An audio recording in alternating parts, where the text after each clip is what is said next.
RuneScape has been out for over 20 years. In that time, many items have been released and have slipped by the wayside. Today, we're going to be looking into some of those obscure items that you may have forgotten about over the years. The first item we're going to be looking at is going to be purely cosmetic. However, I guarantee that 95% of you didn't even know it existed in the first place. It was released on the 29th of March 2004. For all of my fishing lovers out there, you guys are going to love this one. Have you ever wanted an amulet that perfectly encapsulates the essence of a fisherman while you ask others what their fishing levels are? Well, the cat training medal is an amulet in the shape of a fish, and to get this item, you'll have to complete Gertrude's cat to receive your first kitten. You'll then need to tend to the kitten for the next 3 hours by feeding it fish. I recommend karambwanji as it is a stackable food, and petting it. Alternatively, you could also give it a ball of wool to double the time in between pets. I recommend using the RuneLite plugin called Kitten Tracker from the plugin hub so you never have to have a cat run away from you ever again. Once you've done this, it's as simple as catching 100 rats with your cat. You'll know you've completed this once you receive the chat message, "Well done, 100 horrible rodents caught." This will show up at 10, 50, and 100 kills. Once you've done all of this, you can finally bring your cat to Gertrude, who will then give you the cat training medal. This is a pretty cool amulet. I wear it every time I go fishing. I've actually had a few players asking me about it in-game, so I figured I'd feature it here. While this item is completely useless, I'm surprised I don't see many players wearing it very often. With it not even being a collection log slot, I'd imagine most players have never even seen this item or heard of it. The second item on our list is going to be the jar generator.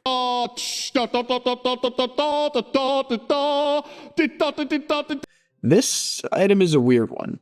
Released on the 11th of June 2007, the jar generator is an item that can be obtained from Elnock Inquisitor in Puro Puro. In exchange for 3 Essence Impling jars, 2 Eclectic Impling jars, and 1 Nature Impling jar. The jar generator can basically just magically craft 33 Impling jars out of thin air.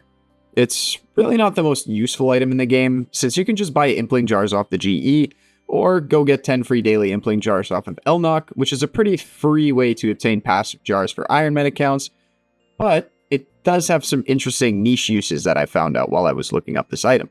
The jar generator is interesting because you can actually profit a little bit of GP from it. Hello, I like money. Every jar obtained sells for $13.81 each on the Grand Exchange.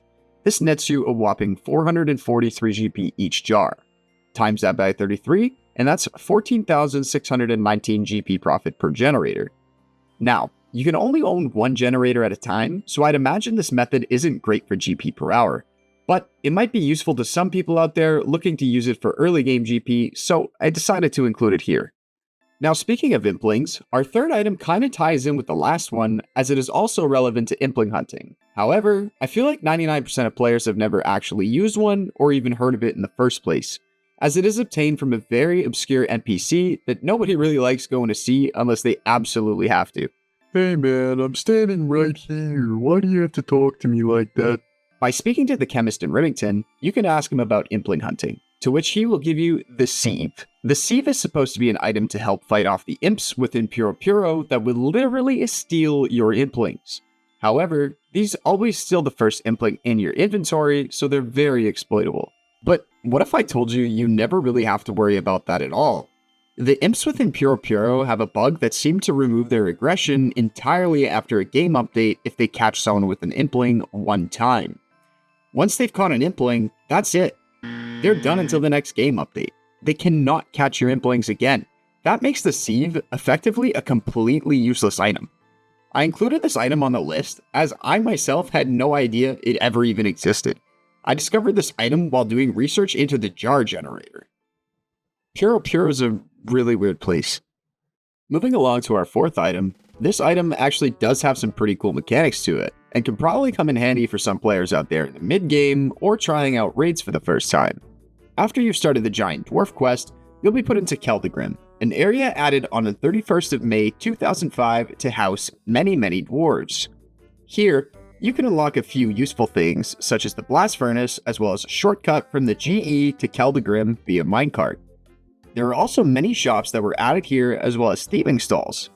This area is not often explored, and a lot of the time, people just come here to get the quests done or do the Blast Furnace. One particular dwarf you shouldn't be ignoring, however, is Hirko.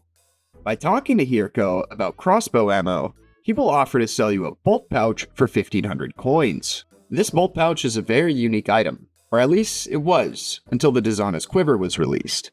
This item can hold 5 different bolts, as well as Mithril Grapple and even a blessing inside of it. You can swap between whatever kind of bolt you want to be using at any given moment. This can help you save some inventory slots while doing content like raids, where ruby bolts are used early on, but can then be switched to diamond bolts without wasting a precious inventory slot. It can hold up to 10,000 of each bolt in each slot, meaning it's actually a great item to just save on bank space, and we all know how important bank space is in RuneScape. If you haven't done the Coliseum yet, go pick one of those bad boys up. It's really useful. The last item on our list is an item that has been through one of RuneScape's biggest controversies, only for it to be left in its history and rarely used again. This item has cemented itself in RuneScape's dark past. However, some may not know the history of this once very popular toy. The toy horsey is an item that was incredibly prominent in the late days of RuneScape 2. The item has been in the game since April Fools of 2004, as a joke towards players who were increasingly asking for horses in RuneScape, likely due to the rise in the popularity of World of Warcraft and its famous mount system. However, Jagex could have never predicted what this item would have become years later. The toy horsey didn't have much use, other than that you could play with it and it would have 3 different lines that it could say. The problem was, this was completely luck-based, and you couldn't decide what line you'd be using. This allowed for games of chance to be run in after the dice game ban, a topic for another video. Since the rules towards gambling were very iffy back then, eventually Jagex would change the line to just say nay to gambling, and made it the only line the toy horsey could ever say. This was to combat people running the CHN game, where you'd guess the first letter of the line and win a prize worth 2 times your money. That's if you got it right, of course.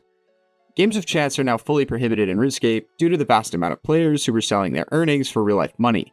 And ever since, the toy horsey has become a shadow of its former self. I don't even remember the last time I saw someone use one of these things. But I think most of us can agree that's for the better. You can still get one today though, in 4 different colors from Diango in Draenor Village.